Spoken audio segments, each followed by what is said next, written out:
Johnny Dollar. Johnny, this is Don Boomhauer down here in Sarasota, Florida. Don, how are you? Oh, great. Yeah? Now, what's the matter? Well, the last time I called you, I mentioned that pal of yours, Earl Foreman. Yeah? Told you he was out in California and that he'd left me holding down the local office of Tri-State Life and Casualty for him. Oh, yeah, I So remember. what's he gone and done? Moved on out there to sunny, smoggy Southern California, bag and back. Yeah, I heard from him a Which is few to say, I'm still running the Tri-State office here in Sarasota. That's bad? Be fine if it didn't take so much of my time away from my real estate business. But what I called you about, Johnny... Yeah, trouble, Don? Yes, well, no, not exactly. Well, which is it? I mean, not exactly the kind you might expect. Looks like one of our clients, an old man by the name of William Trasker, is dying. Old Bill Trasker, the fishing guy? That's the one. Yeah. Earl and I went fishing with him several times out in the Gulf. Oh, so that's how he knows about you. Well, what's he dying of, Don?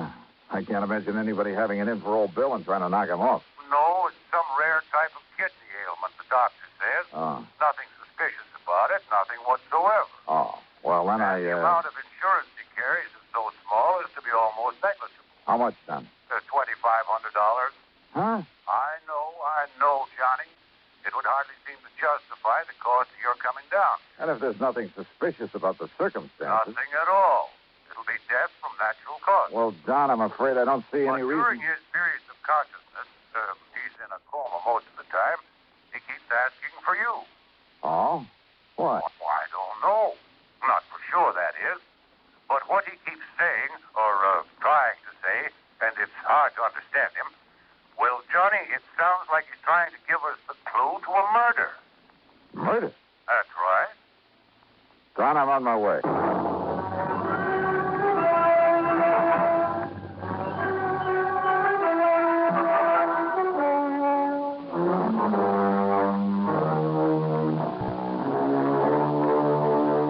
Expense account submitted by Special Investigator Johnny Dollar to the Tri-State Life and Casualty Insurance Company office in Sarasota, Florida. Following is an account of expenses incurred during my investigation of the Recompense matter.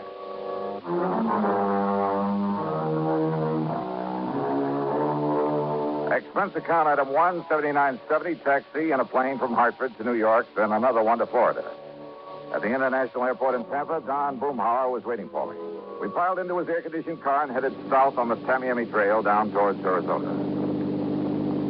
That's right, Johnny. Old Bill Trasker. Dying of some kidney disease, huh? And according to Dr. Crutcher, nothing short of a miracle would save him. Yes, too bad. He seemed like a mighty nice old man, a real gentleman. Well-educated, well-spoken. Yeah, you'd expect to find him running a big business instead of a broken-down outboard rig to take out fishing parties. So I understand. But frankly, Johnny, I've never even seen old Bill until the doctor called me. Said he was dying and that he wanted to see you. Then I looked up his policy. Yeah, $2,500, you said. Yes, to be spent in giving him a modest but decent burial. And to pay any bills he might leave outstanding. Apparently, then, Bill won't be leaving much of an estate. And you'll understand why when you see the little kind of shack he lives in. But now, over the phone, you said something about a murder. Well, Johnny, it was so difficult trying to understand what he was trying to say. Even when he seemed completely conscious, he was very vague, except perhaps when he was asking for you, when he told us he had to see you before he goes. Well, now, Don, why... He never said the actual word murder, Johnny, but he, well, listen, there was a name he kept trying to tell us. It sounded like Jerry or Gerald something. Last name we couldn't get at all. Well, have you checked over his relatives? When we asked him about relatives, he just turned his face away and shook his head. But now, if he was talking about a murder... Johnny, it's just that... Well, Doc and I agreed that from what he said, and, well, his knowing you and your work and wanting to see you, and, well, you know how deathbed confessions are. Don, you're not making much sense. Look, Doc will be waiting for us, and if Bill is conscious enough to make sense when he talks to you, well, let's just wait and see what you can get out of him. Whatever you say, Don.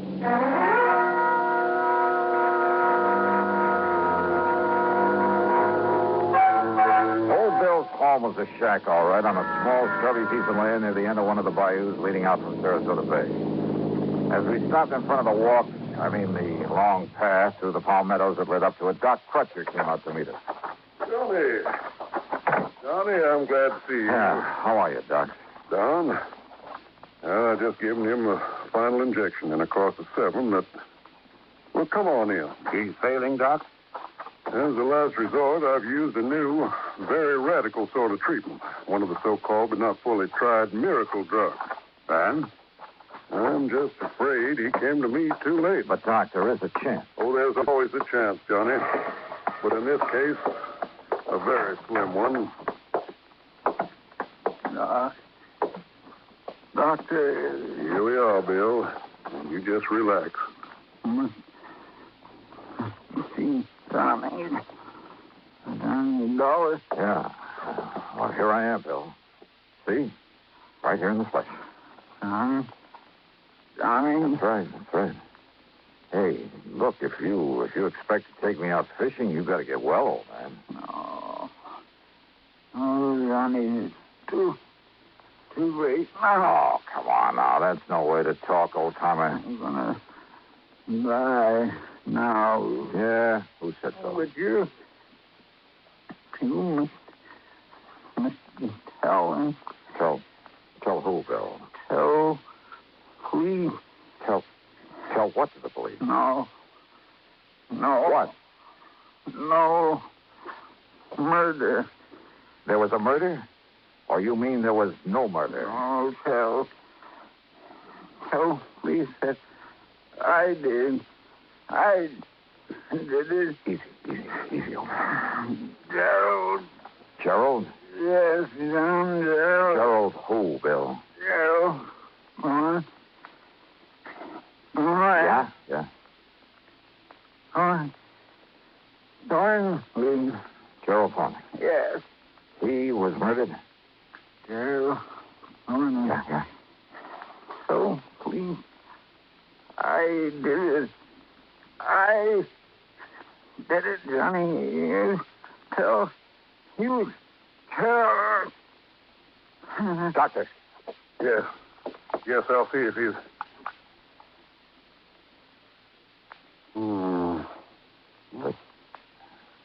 The end, Doc? Well, no.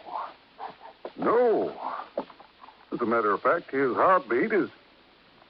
Well, it's stronger. What? Much stronger. Doc, listen. Yes, Doc. Get to a phone and get an ambulance while I make him ready. You mean that maybe you can pull him through after all? Yeah. Now, come on, Johnny. Give me a hand with him. Sure, Doc. Save him, huh? Yes, of course. Yeah, so that we can investigate this confession of his. Huh? Sure, and then see that he's executed for murder. Oh, darn for the Lord, Mike. Yes, call that ambulance.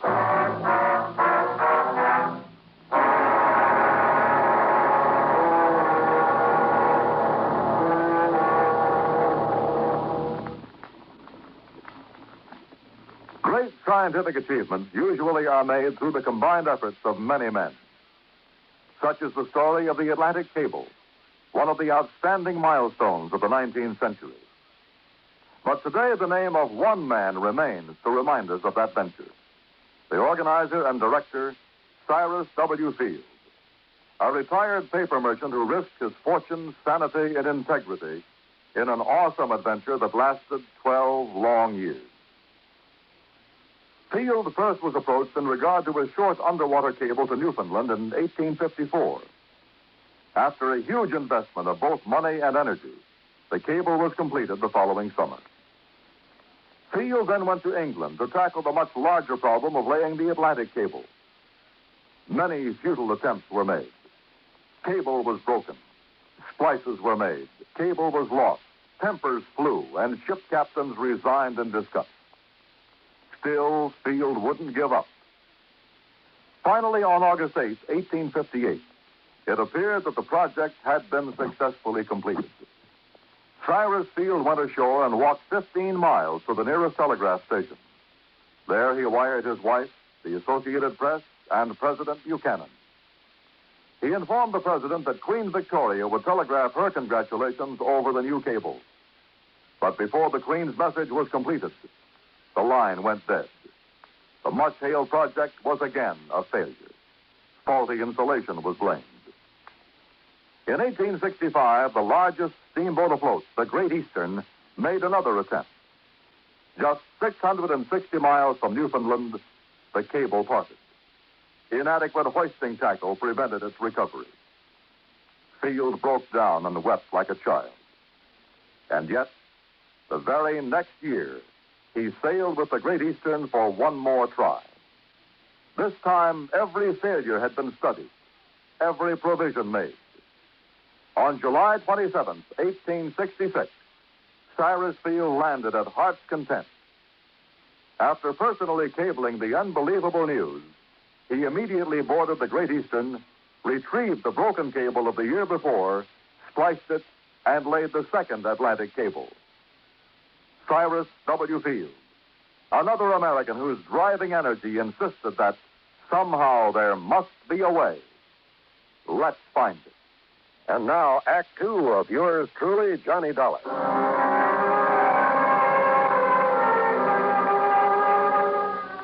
We carefully laid Old Bill in the back seat of Don Boomhauer's car and drove him to the hospital ourselves. And then we could only wait to see if the drug that Dr. Crutcher had given him would really do its work. And yet, if it did, if by some modern miracle the old man should recover. Well, Don had said it there at the shack, and he said it again that evening as we sat in the comfortable den of his home, trying to console ourselves with a couple of scotch and sodas. No, it's wrong, Johnny. There's something very wrong about it. I mean, pulling him away from death's door only so that he can be electrocuted for that murder he confessed to. But did he really, Don? What else could he have meant? So you've got to investigate, Johnny. Even Doc Crutcher has to report that confession to the police. Maybe. And so do I. We've no way out of it. None of us. Gerald Thornton. Yes, the name of his victim, the man he murdered. Did he? Is that what he tried to tell us? Well, what else could he have possibly meant? And don't forget, he thinks that he's dying. Oh, I know. A deathbed confession, Johnny. Happens all the time. Oh, but look, is he the kind of man who could have killed somebody? He certainly didn't strike me that way. But how do you know? It may have happened years ago. And it may never have happened at all. And I hope that somehow you're right. But can you prove it? Well, Johnny? Pour me another drink, will you? Sure, all you want. But you haven't answered my question. I'm going to try, Don. I'm going to try.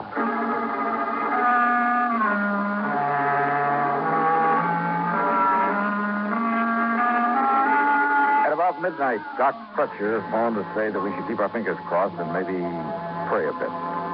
It now looked as though Bill Trasker might have a 50-50 chance to live. Then, unexpectedly, a call from Lieutenant Barney Phillips of the police department. Yes, Mr. Dollar. Doc Crutcher told me all about it. I will appreciate any help you may want to give us on this.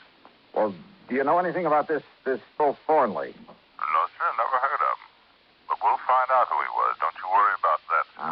Lieutenant, how well do you know old Bill? Well, that's the thing that puzzled me, Dollar. Old Bill is one of the nicest, one of the most kindliest old men I've ever known. Oh?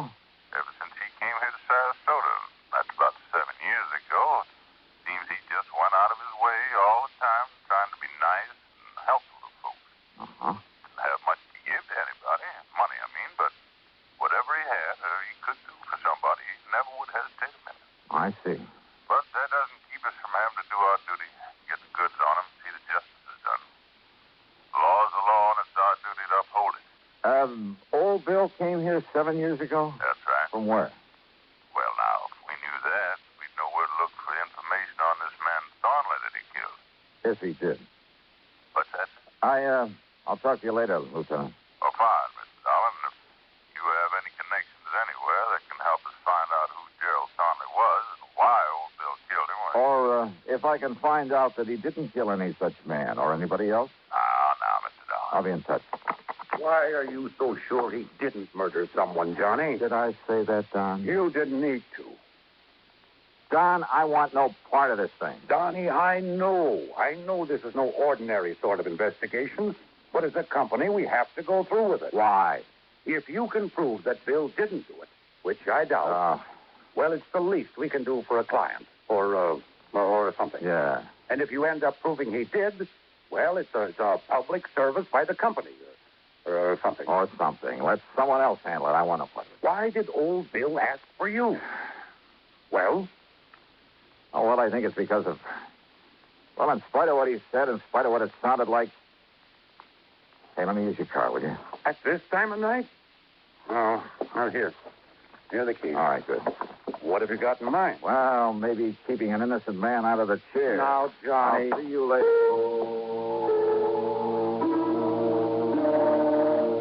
Obviously, the key to this whole matter lay in finding out about Bill's supposed victim, Gerald Thornley. Who he was, where he was, or where he had been. And then if Bill had ever been there. So I drove over to the shack again and went through Bill's clothes, hoping that some of them might be old enough to show where he'd been before he moved to Sarasota. Every one of them bore a New York label. Item 2, $5.20 for a tank full of gas. Item 3, after I reached the airport in Tampa, $4.60 for a long telegram to Ripley Keener, a pal of mine on the New York side. Item 4, $71.70, and shortly after dawn, I was in New York. Rip was waiting for me at the airport. You could have saved yourself the time and money and phoned me, Johnny. Now, just what do you mean by that, Rip? Well, I could have told you all there is to tell about Gerald P. Thornley in one sentence. I handled a story on him for the paper myself. All right, well, what about him? He ain't. He what? 7 years ago, that crooked promoter disappeared. Promoter? And when the police finally caught up with when and where and how he disappeared, it left them with only one possible conclusion. Thornley was murdered. Nevertheless, No, Johnny. Stop trying to act like a Pollyanna and get on back to Sarasota and nail that old guy for murder.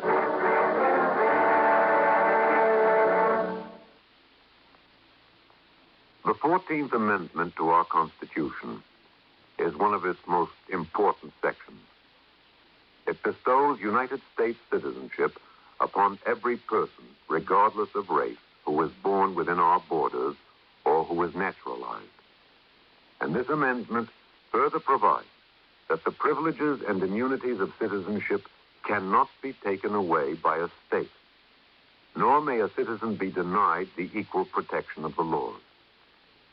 It is this amendment which makes us all equal citizens with equal rights, to the end that this country of yours and mine shall be our country under God. Now, Act 3 of yours truly, Johnny Dollar, and the Recompense matter.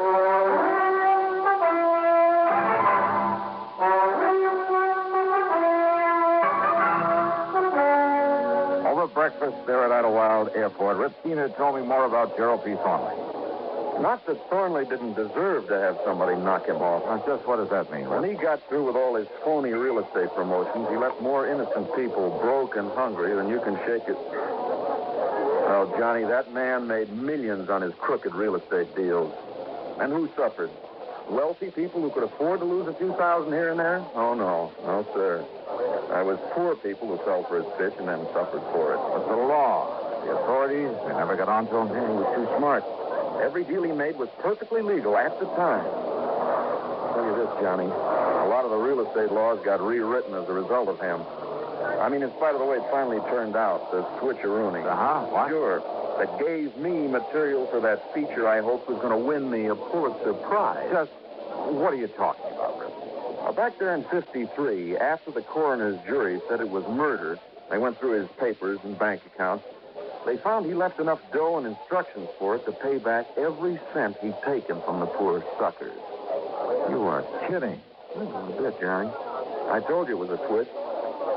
And, Johnny, that's what makes his killer all the more wrong. So get on back there to Sarasota and nail him down. Yeah, Rip, I guess it's all I can... No, wait a minute. Huh? Handle this right, and maybe your next feature will get you a Pulitzer Prize. Huh?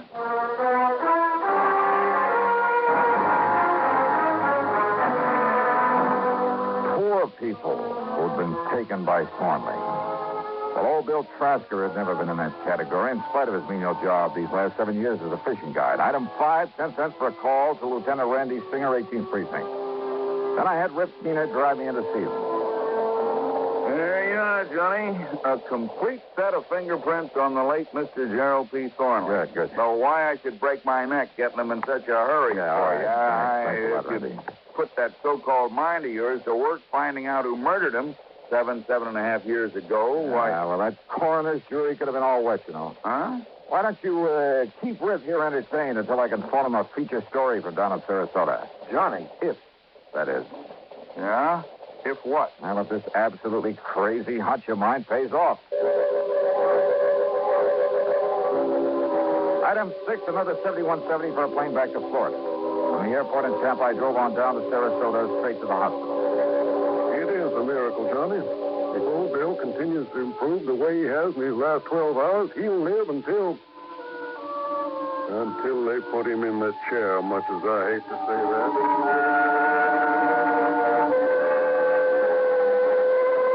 Old Bill was much better. It almost was a miracle. He let me take a set of his fingerprints, and then he broke down and told me his story. Then at police headquarters, when one of the lab men compared the prints with a set I brought down from New York, Lieutenant Barney Phillips nearly flipped. But oh, no. Look, Al, I can't believe this. According to these prints, old Bill is Gerald P. Thornley. That's right. But I don't understand. But why, Dollar? Well, his dirty real estate promotions were perfectly legal at the time. But he was ruining more innocent people, causing more heartbreak and suffering. But he hadn't thought about that in his lust for money. All he cared about was getting more and more of it, regardless of whom he was hurting. Until one day this kidney thing hit him, and it scared him. And suddenly he realized that one day he'd die as one of the most hated men in the world. But simply giving back the money would never erase the stigma that he'd have to live with. So he arranged his own disappearance, and he made it look like murder. So he could quietly get away and start leading the kind of life he should have been leading and could start doing some good for people. Exactly the way he's been doing here in Sarasota, Lieutenant. There's a sort of recompense for the rotten things you've done before. Yeah, that's right. And without having folks point him out as the crook he'd been. That's right. And don't forget, the people he'd hurt up north were all paid off. But, Dollar, when he thought he was dying, he told you murder. He said no murder.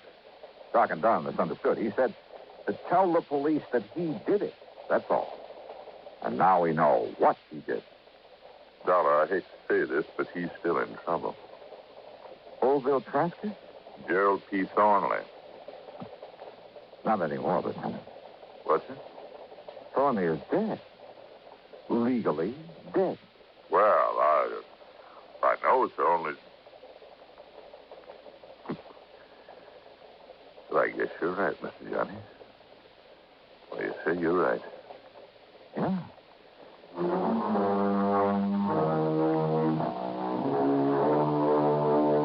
After sticking around a few days to make sure that old Bill's recovery would be complete, well, I changed my mind about giving Rip keener material for a feature. Let him wonder about it. The expense account total, including the trip back to Hartford, 200 and, no, Don, forget it. Just forget it. Yours truly, Johnny Dollar.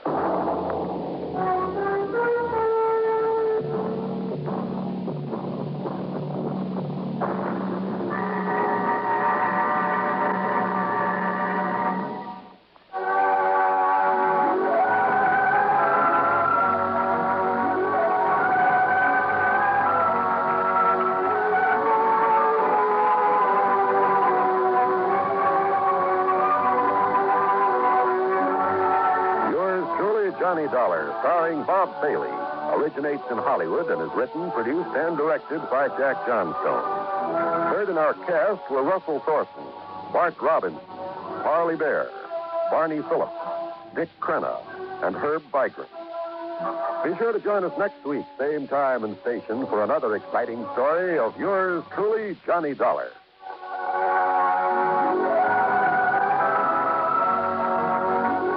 This is John Wall speaking. Johnny Dollar has come to you through the worldwide facilities of the United States Armed Forces Radio and Television Service.